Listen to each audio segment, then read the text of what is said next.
दोस्तों, आपका पवन वाक एकेडमी पर फिर से स्वागत है।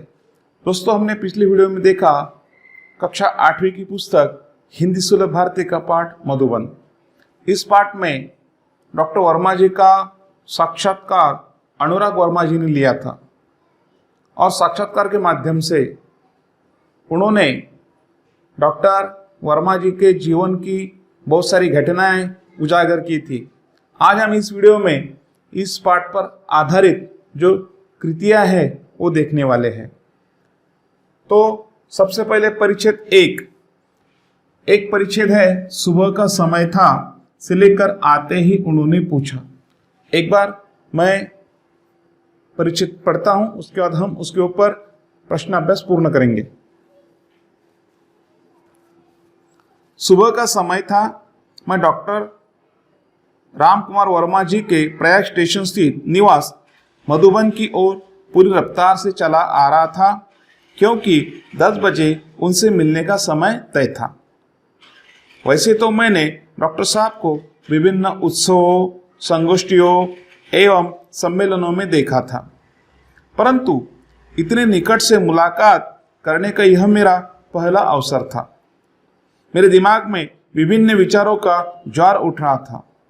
कैसे होंगे डॉक्टर साहब, कैसा व्यवहार होगा उस साहित्य मनीषी का, आदि इन तमाम उठते और बैठते विचारों को लिए मैंने उनके निवास स्थान मधुबन में प्रवेश किया।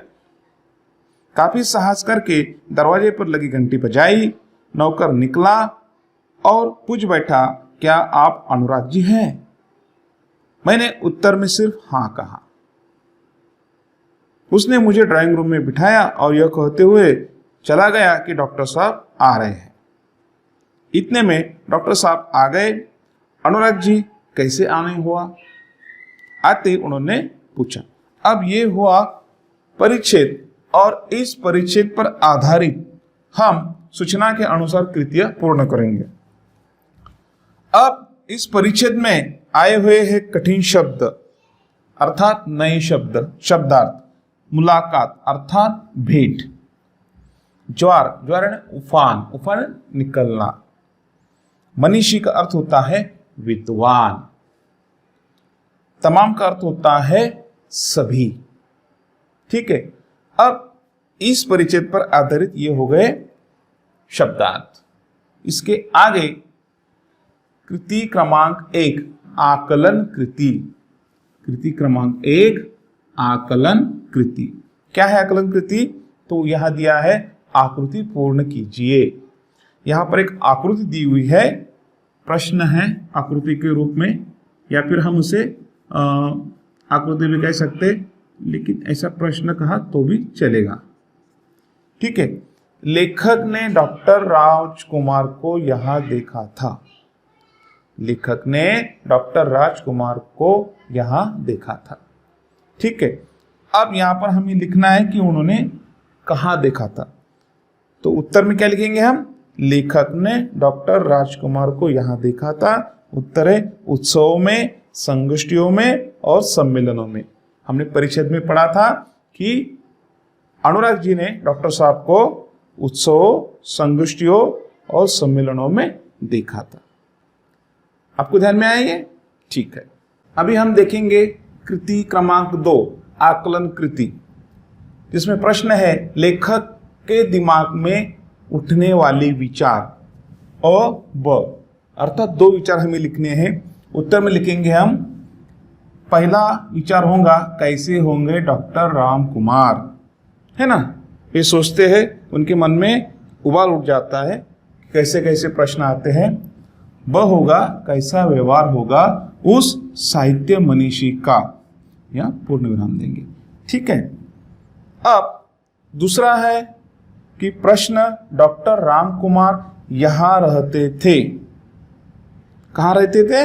तो इसका उत्तर होगा प्रयाग स्टेशन स्थित मधुबन में। प्रयाग स्टेशन स्थित मधुबन में, यहां पर वे रहते थे। अब आते हैं कृति क्रमांक 3 शब्द संपदा। इसमें थोड़ा व्याकरण का अंग होता है। प्रश्न पहला, निम्नलिखित शब्दों के पर्यायवाची शब्द लिखिए। समानार्थी पर्यायवाची शब्द। क नौकर, ख साहस, ग मुलाकात, घ उत्तर। अब इन समानार्थी शब्दों के हमें उत्तर लिखने हैं। कैसे? क का पर्यायवाची शब्द होगा नौकर का दास, ख का साहस अर्थात हिम्मत, ग मुलाकात, मुलाकात का अर्थ होता है भेंट, हम इसे साक्षात्कार भी कह सकते हैं, और घ में होगा उत्तर का समानार्थी शब्द अर्थात पर्यायवाची शब्द होगा जवाब।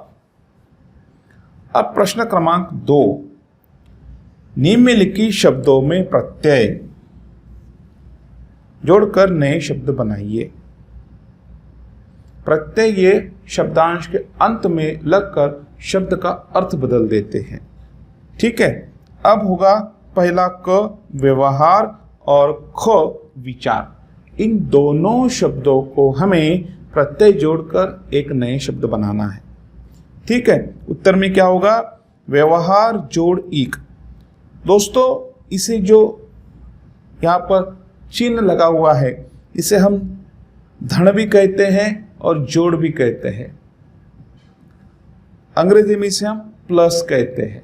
ठीक है, मराठीमध्ये त्याला आपण अधिक म्हणतो। व्यवहार जोड़ ईक व्यावहारिक, ख विचार जोड़ शील विचारशील। तो यहां पर कृति क्रमांक 1, कृति क्रमांक 2 और कृति क्रमांक 3 पूर्ण हुई। ठीक है, हम इसके आगे देखेंगे कृति क्रमांक 4। अब देखेंगे कृति क्रमांक 4, स्वमत अभिव्यक्ति, अर्थात इसमें हमारे विचार प्रस्तुत करने होते हैं। प्रश्न है, उत्तम साहित्य के लिए संगोष्ठी और सम्मेलन आवश्यक है। इस विषय पर अपने विचार लिखिए।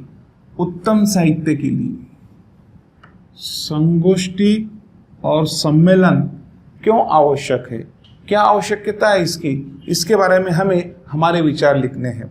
उत्तर, संगोष्ठी अर्थात किसी विषय पर विशेषज्ञों और बुद्धिजीवियों का चर्चा सत्र।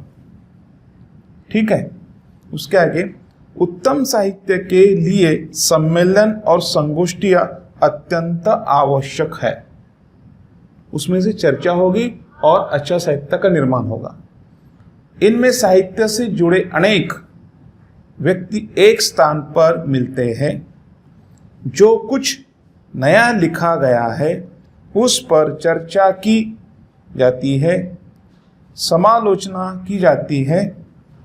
देश व समाज में क्या क्या चल रहा है, देश और समाज में क्या क्या चल रहा है इस पर भी चर्चा होती है, और इस साहित्यिकों की नैतिक जिम्मेदारी भी है। उस पर विचार किया जाता है। ऐसे समय में साहित्यकारों का क्या उत्तरदायित्व है, देश में और समाज में क्या स्थिति हो रही है और इस पर हमारी जिम्मेदारी क्या है, इस पर चर्चा की जाती है। इस बात पर गहन चर्चा की जाती है। स्वदेश और विदेश के साहित्य पर भी चर्चा की जाती है। प्रतिष्ठित कवि और लेखक नए उभरते साहित्यकारों की रचनाओं पर अपनी प्रतिक्रियाएं अभिव्यक्त करते हैं। जो प्रतिष्ठित कवि है, लेखक है, और जो उभर कर सामने आ रहे नए कवि और लेखक है, इन पर चर्चा की जाती है, जिससे उन्हें प्रोत्साहन मिलता है और वे उत्तम साहित्य लिखने की ओर उन्मुख होते हैं, अर्थात उत्तम साहित्य लिखने के लिए वो प्रेरित होते हैं। तो यहां तक दोस्तों हमने देखी कृति 4। ठीक है, अब अगली कृति देखेंगे। हम देखेंगे परिच्छेद क्रमांक 2 और उस पर आधारित कृतियां। परिच्छेद क्रमांक 2 है पृष्ठ क्रमांक 11 और 12। सन 1921 में डैश डैश में प्रवेश लिया। अब मैं सस्वर परिच्छेद पढ़ूंगा और उस पर आधारित जो कृतियां है हम उस पर चर्चा करेंगे। सन 1921 में जब मैं केवल 15.5 वर्ष का था, गांधी जी के असहयोग आंदोलन में पारिवारिक एवं सामाजिक व्यवधानों से संघर्ष करते हुए मैंने भाग लिया। उस समय स्कूल छोड़ने की बात तो सोची भी नहीं जा सकती थी, मगर मध्य प्रदेश के अंतर्गत नरसिंहपुर में मौलाना शौकत अली साहब आए और बोले, गांधी जी ने कहा है कि अंग्रेजों की तालीम गुलाम बनाने का एक नुस्खा है। तत्पश्चात आवाज तेज करते हुए कहने लगे, है कोई माइका लाल जो कह दे कि मैं कल से स्कूल नहीं जाऊंगा। मैंने अपनी माँ के आगे बड़ी श्रद्धा से स्कूल न जाने की घोषणा कर दी। सभी लोग सख्ते में आ गए। बात भी अजीब थी कि उन दिनों एक डिप्टी कलेक्टर का लड़का विद्रोह कर जाए। लोगों ने बहुत समझाया, पिताजी की नौकरी की बात कही, परंतु मैं घर से निकल पड़ा क्योंकि गांधी जी का आदेश मानना था। इस प्रकार सर्वप्रथम मैंने सत्य एवं देश के लिए विद्रोह किया। तब तक मैं 16 वर्ष का हो चुका था और राष्ट्रीय ध्वज लेकर नगर में प्रभात फेरी भी किया करता था। यह बात सन 1921 की ही है और इसी समय मैंने देश प्रेम पर एक कविता लिखी। यह मेरी कविता का मंगलाचरण था। प्रश्न, आप मध्य प्रदेश से उत्तर प्रदेश कैसे आए? उत्तर, हिंदी प्रेम ने मुझे मध्य प्रदेश से उत्तर प्रदेश आने को प्रेरित किया, क्योंकि उन दिनों नागपुर विश्वविद्यालय में हिंदी नहीं थी। सन 1925 में मैंने इंटर की परीक्षा उत्तीर्ण की। तत्पश्चात उच्च शिक्षा हेतु प्रयाग विश्वविद्यालय में प्रवेश ले लिया। दोस्तों, यहाँ तक हमने परिच्छेद पढ़ा। अब इस परिच्छेद पर आधारित कृतियां हम देखने वाले हैं। सबसे पहले शब्दार्थ। असहयोग, किसी के किसी काम में सहयोग न करना अर्थात असहयोग। व्यवधान, व्यवधान का अर्थ होता है बाधा। तालीम अर्थात शिक्षा। नुस्खा अर्थात उपाय, उक्ति। प्रभात फेरी, प्रचार आदि के लिए बहुत सवेरे दल बांधकर नारे लगाते हुए गांव शहर का चक्कर लगाना। अंतर्गत, भीतर समाया हुआ। मंगलाचरण, शुभ कार्य के पहले मांगलिक कार्य का आचरण। अब यहां पर हमने देखे शब्दार्थ। अब देखेंगे हम कृति क्रमांक 1। आकृति पूर्ण कीजिए। राम कुमार जी के जीवन की घटनाएं। गांधी जी के असहयोग आंदोलन में भाग और 1925। अब इस घटना, जो पहली घटना है गांधी जी के असहयोग आंदोलन में भाग, वो 1921 में हुई और दूसरी 1925 में उन्होंने इंटर परीक्षा उत्तीर्ण की। ठीक है। अब दूसरा कारण लिखिए। डॉक्टर साहब का मध्य प्रदेश से उत्तर प्रदेश आने के प्रेरित होने का क्या कारण था? उत्तर, डॉक्टर साहब मध्य प्रदेश से उत्तर प्रदेश आने के लिए प्रेरित हुए क्योंकि नागपुर विश्वविद्यालय में हिंदी विषय नहीं था। दूसरा प्रश्न है, डॉक्टर साहब का स्कूल छोड़ घर से निकल पड़ने का कारण। उत्तर, डॉक्टर साहब का स्कूल छोड़ घर से निकल पड़ने का कारण उन्हें गांधी जी का आदेश मानना था। कृति क्रमांक 2, आकलन कृति। वाक्य पूर्ण कीजिए। मैंने अपनी माँ के आगे बड़ी ही श्रद्धा से डैश। इस वाक्यों का हमें पूरा करना है। उत्तर, मैंने अपनी माँ के आगे बड़ी ही श्रद्धा से स्कूल न जाने की घोषणा कर दी। घोषणा किस तरह से की? बड़ी श्रद्धा से। दूसरा, तब मैं 16 वर्ष का हो चुका था और राष्ट्रीय ध्वज डैश। अब इसे पूरा करना है हमें। उत्तर, तब मैं 16 वर्ष का हो चुका था और राष्ट्रीय ध्वज लेकर नगर में प्रभात फेरी भी किया करता था।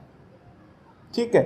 अब कृति क्रमांक 3, शब्द संपदा। प्रश्न, निम्नलिखित शब्दों के वचन बदलिए।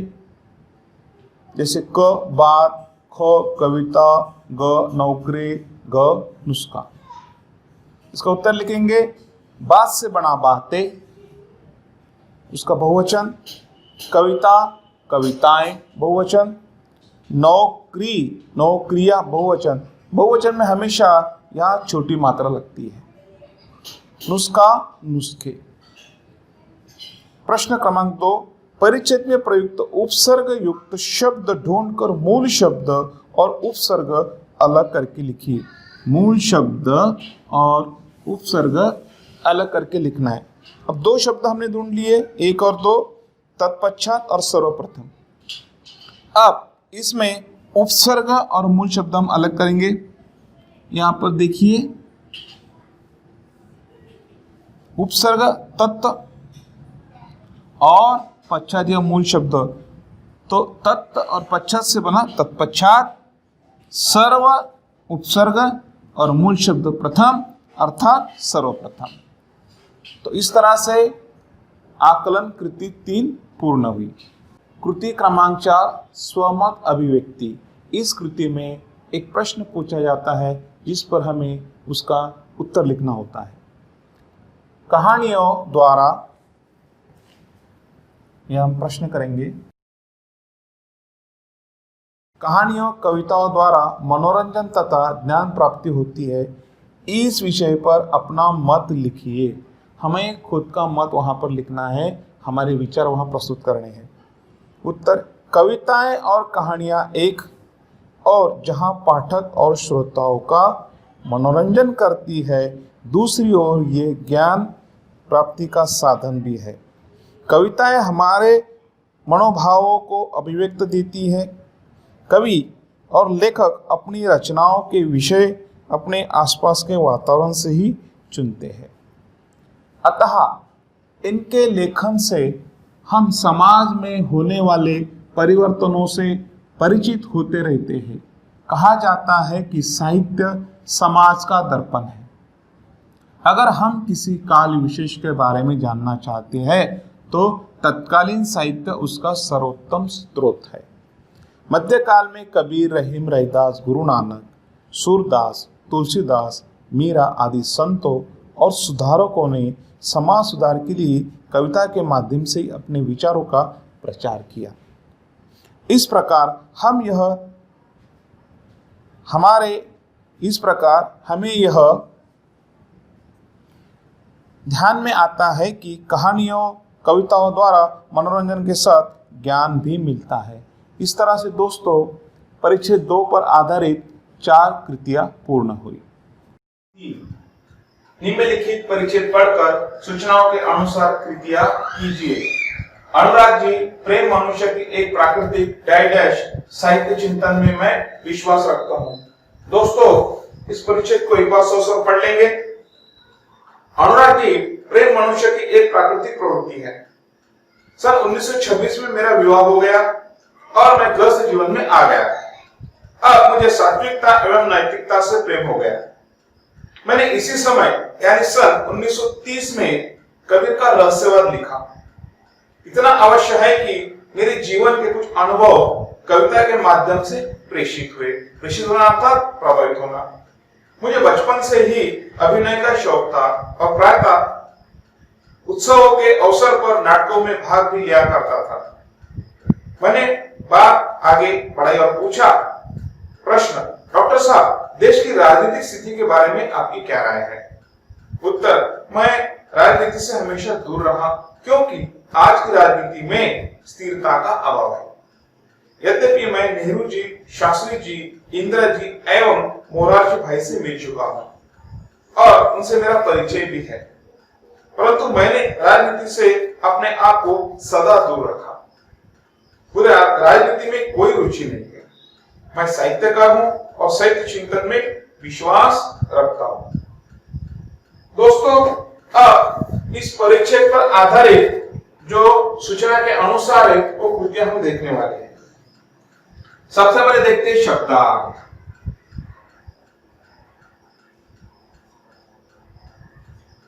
शब्दार्थ में देखेंगे पहला शब्द प्रवृत्ति।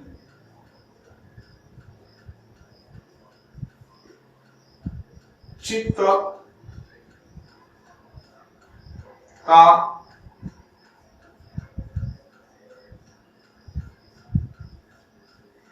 किसी और लगाव।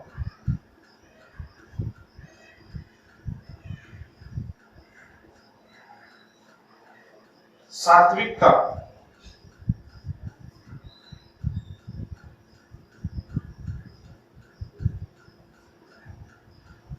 सत्व,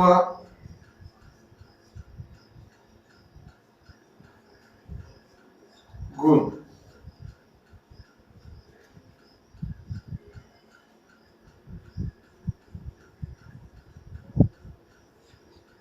नैतिकता अर्थात नीति।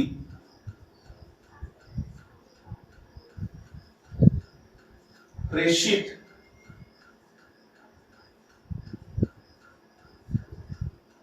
अर्थात भेजा हुआ।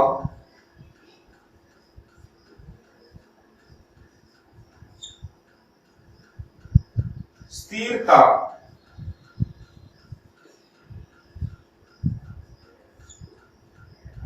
अर्थात दृढ़ता।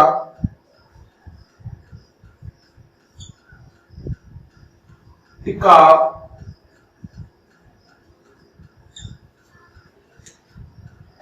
अभाव अर्थात कमी। चिंतन ध्यान।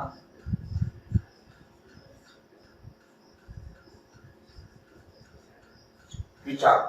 अब यहां पर हुए शब्दार्थपूर्ण। अब देखेंगे कृति क्रमांक 1।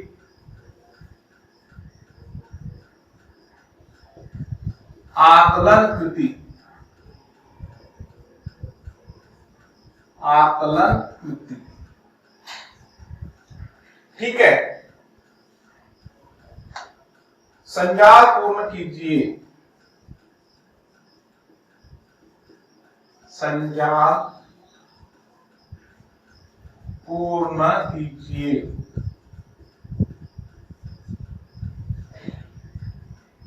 राजकुमार जी, सॉरी राम कुमार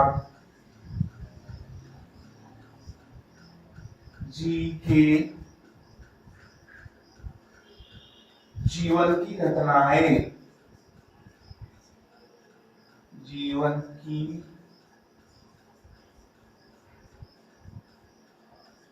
घटना। कौन सी घटना है वो देखेंगे हम।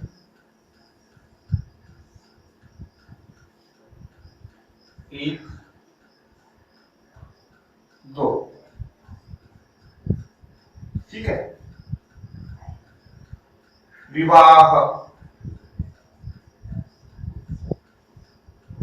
और 1930।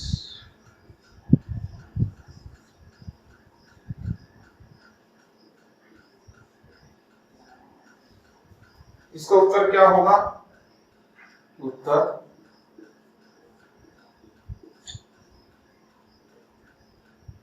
राम कुमार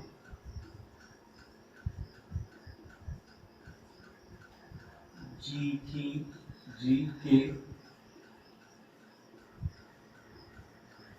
जीवन की घटनाएं।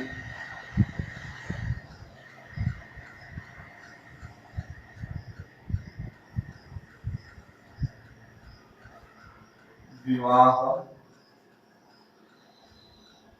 तो हुआ 1926।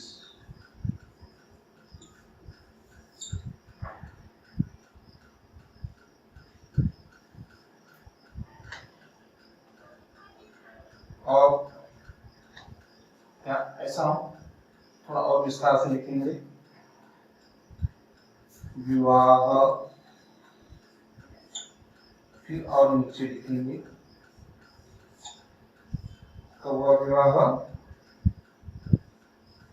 1926।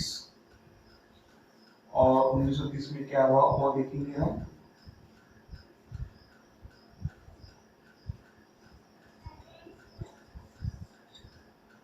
इसका देखेंगे कबीर का रहस्यवाद लिखा। कबीर का रहस्यवाद लिखा।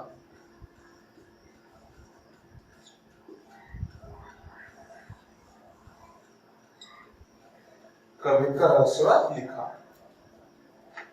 यहाँ पर संज्ञा एक पूर्ण हुआ। अब देखेंगे कारण लिखिए 2।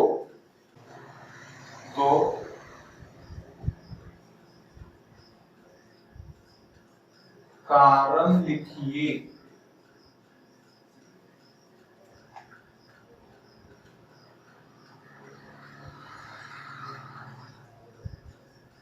डॉक्टर साहब का राजनीति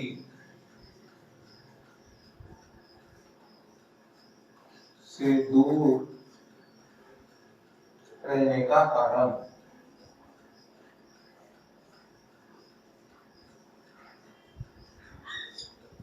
ठीक है, अब इसको उत्तर लिखेंगे।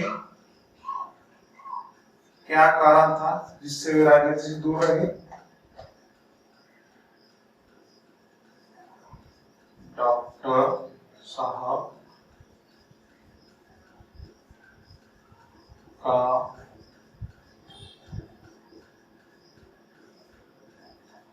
राजनीति से दूर रहने का कारण। डॉक्टर साहब को राजनीति में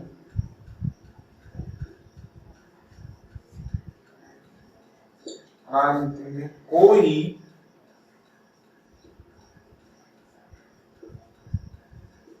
रुचि नहीं थी।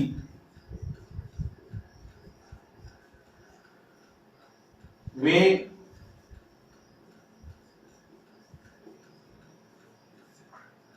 साहित्य चिंतन में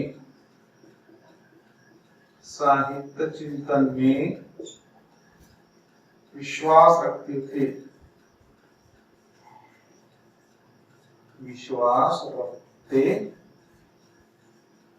थे।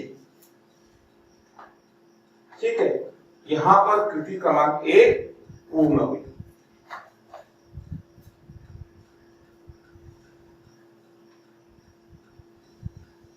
अब देखेंगे कृति क्रमांक 2। कृति 2 आकलन कृति। 1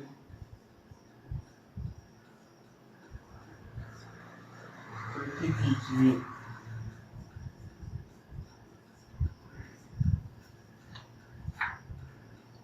पाठ में प्रयुक्त भूतपूर्व प्रधान मंत्रियों के नाम लिखिए।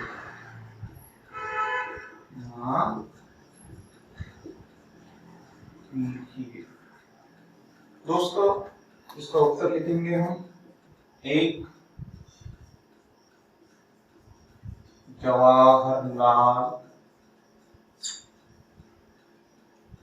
नेहरू। 2 लाल बहादुर शास्त्री।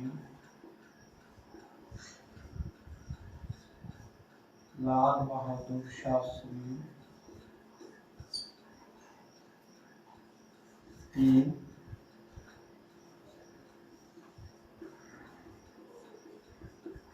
इंदिरा गांधी। 4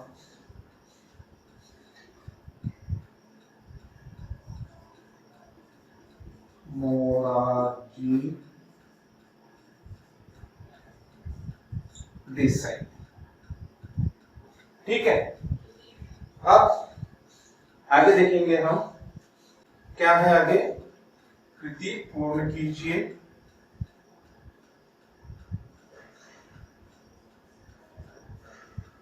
कृति पूर्ण कीजिए।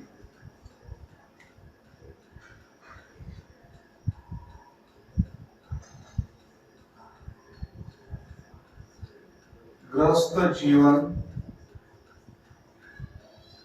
में इनसे प्रेम हुआ।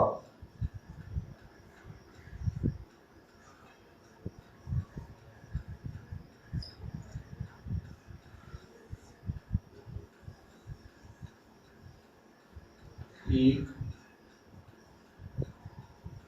हम यहाँ पर दो, ये भी हमें यहाँ पर लिखना है। अब देखेंगे उत्तर। क्या है प्रश्न?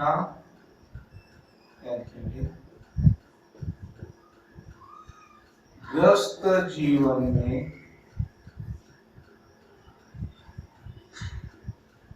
इनसे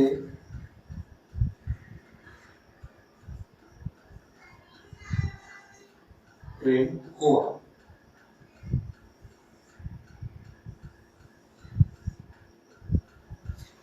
एक देखेंगे हम सात्विकता।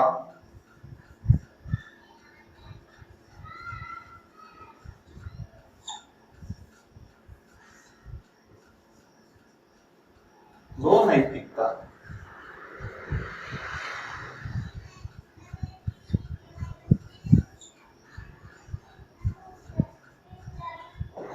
ठीक है। अब देखेंगे कृति क्रमांक 3। कृति क्रमांक 3 जिसमें है शब्द संपदा। शब्द संपदा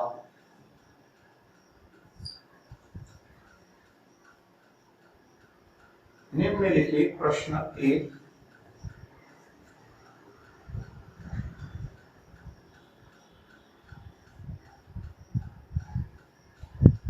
निम्नलिखित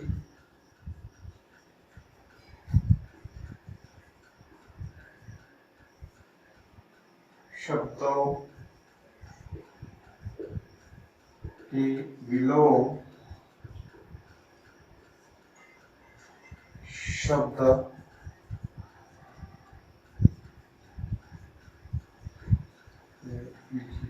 है ना, विलोम शब्द लिखिए।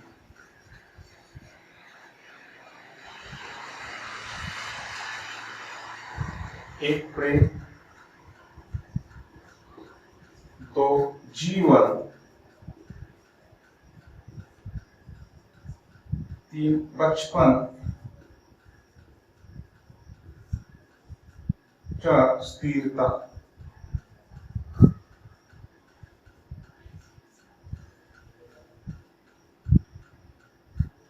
इसका उत्तर लिखेंगे हम।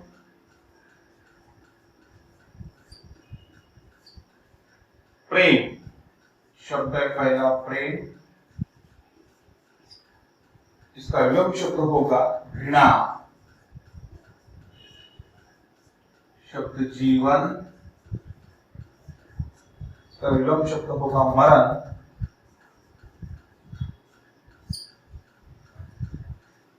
शब्द 3 बचपन, विलोम शब्द होगा बुढ़ापा। और 4 स्थिरता, इसका विलोम शब्द होगा अस्थिरता। ठीक है। अब प्रश्न 2।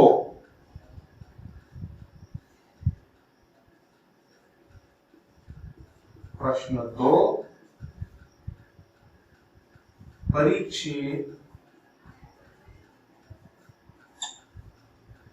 में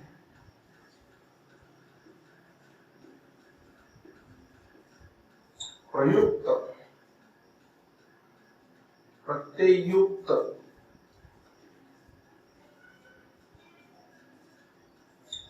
प्रत्येक शब्द ढूंढकर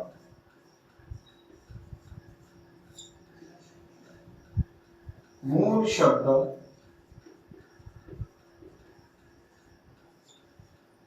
और प्रत्यय अलग करके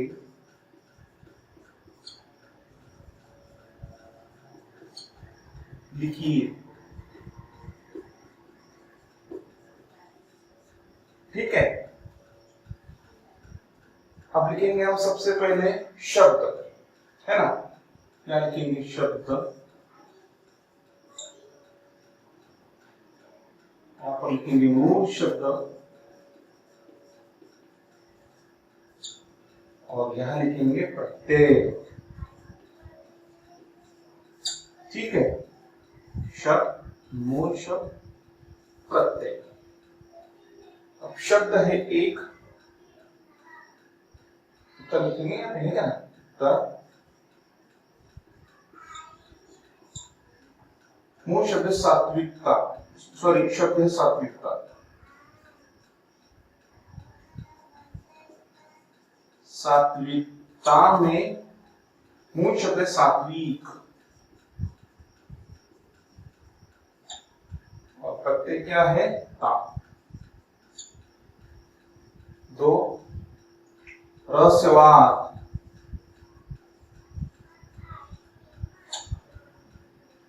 रहस्यवाद।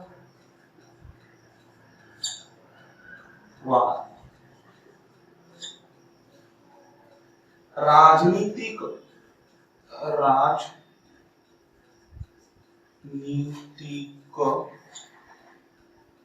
राजनीति।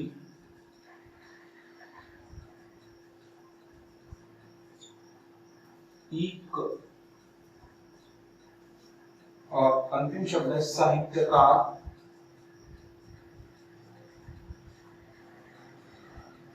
साहित्यकार शब्द है साहित्य और प्रत्यय है कार।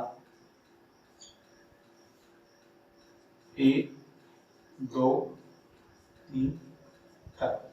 इस तरह से यहाँ पर कृति 3 पूर्ण हुई, जिसमें हमें शब्द संपदा के बारे में जानकारी मिली, विलोम शब्द और प्रत्ययुक्त शब्द। अब हम देखेंगे इसकी अगली कृति। अब देखेंगे कृति क्रमांक 4, स्वमत अभिव्यक्ति।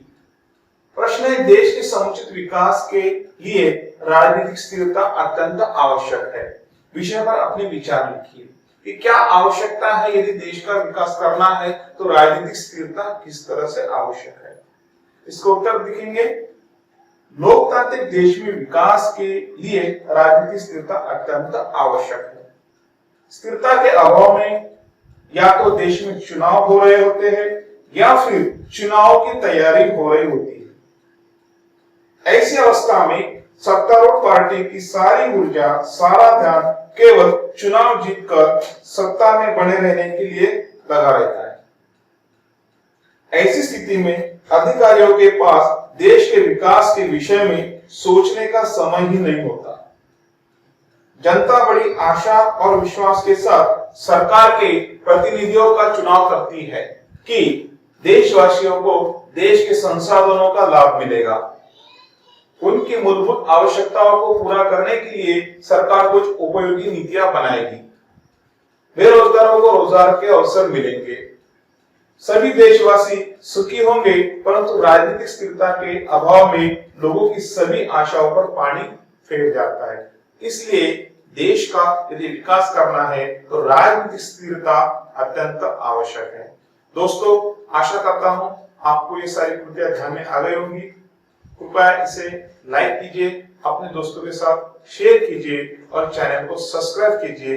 मिलते हैं एक नए वीडियो के साथ। जय हिंद।